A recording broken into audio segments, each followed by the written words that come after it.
For most of the 20th century, the Soviet Union stood as one of the world's most powerful states. It launched the first satellite.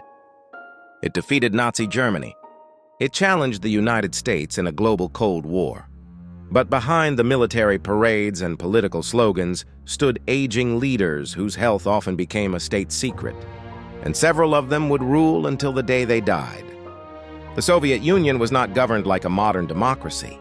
Real power was concentrated inside the Communist Party. The General Secretary became the central figure of political authority. As leaders aged, succession often became uncertain.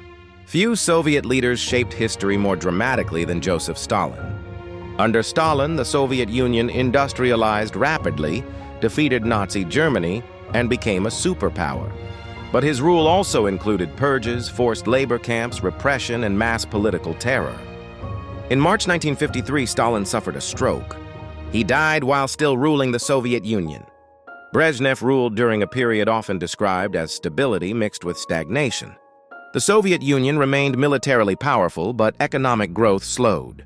As Brezhnev aged, visible health problems increased. He died in office in 1982. Andropov had previously led the KGB before becoming Soviet leader. He attempted anti-corruption campaigns and reforms, but Andropov faced severe health problems. He spent much of his rule hospitalized, and he died in office in 1984. Chernenko became leader at an advanced age and in poor health. His leadership lasted barely more than a year. He frequently appeared physically weak during official events. Chernenko died in office in 1985.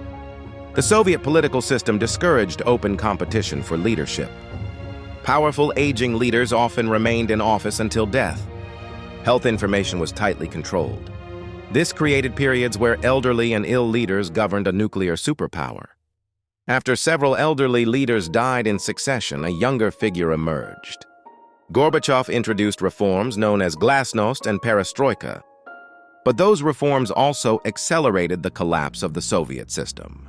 Unlike several predecessors, Gorbachev did not die in office.